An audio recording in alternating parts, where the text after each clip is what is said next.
skiff in the middle of the last century. Fishermen loved the lightweight hull because it could be pulled in and out of the water more easily than the wooden boats of the day. Decades later, aluminum boats have gone high-end, but they still have that lightweight appeal.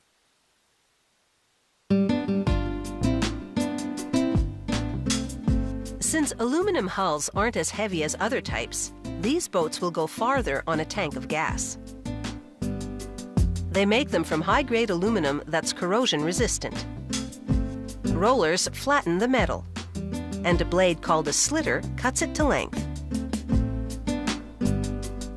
A computer-guided router then makes precise cuts to produce parts that will fit together perfectly, like this bracket to reinforce the stern. They cut the boat's larger components with a computerized plasma torch. It can cut a wider path than the router. They transfer the cut parts to a pallet. This is the boat's bottom panel.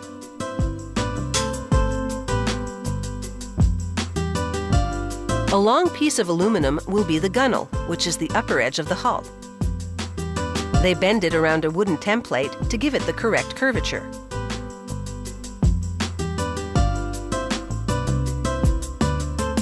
Next, they reinforce the bow with an extra plate of aluminum to withstand pounding waves.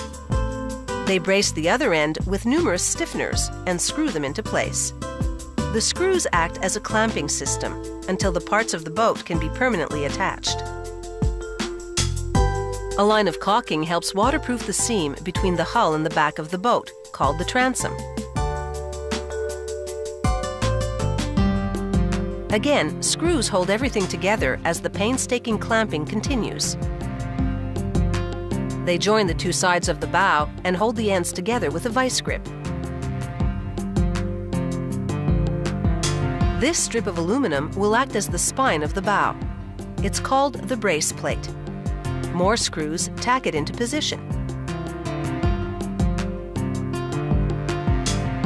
They attach the sides to the rest of the hull. Now they drill hundreds of holes along the seams and plug them with rivets. They extract the clamping screws and fill their holes with more rivets. They install the gunnels on the rim of the hull. And now it's time for the tank test. They lower the boat into a tank to confirm that it's watertight. If they find any leaks in all those rivets, they'll make the necessary adjustments. They spray foam into the bottoms and sides to keep this boat afloat in the event that something punctures it. And then they rough up the surface to allow paint to adhere better.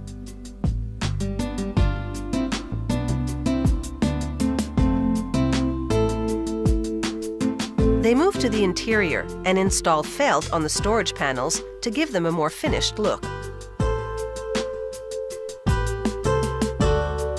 Then they lay the carpeting, port to starboard.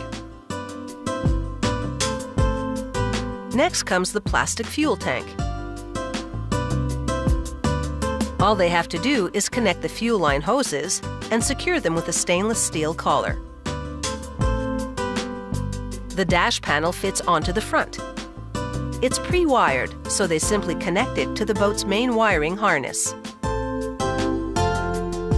Next, they apply lubricant to the motor's propeller shaft. This allows the propeller to slide on easily.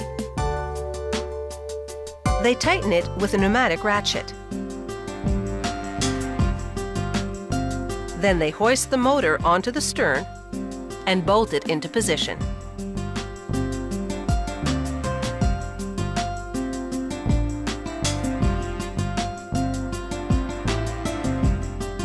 With the luxurious interior now complete, this metal boat bears very little resemblance to its utilitarian predecessors.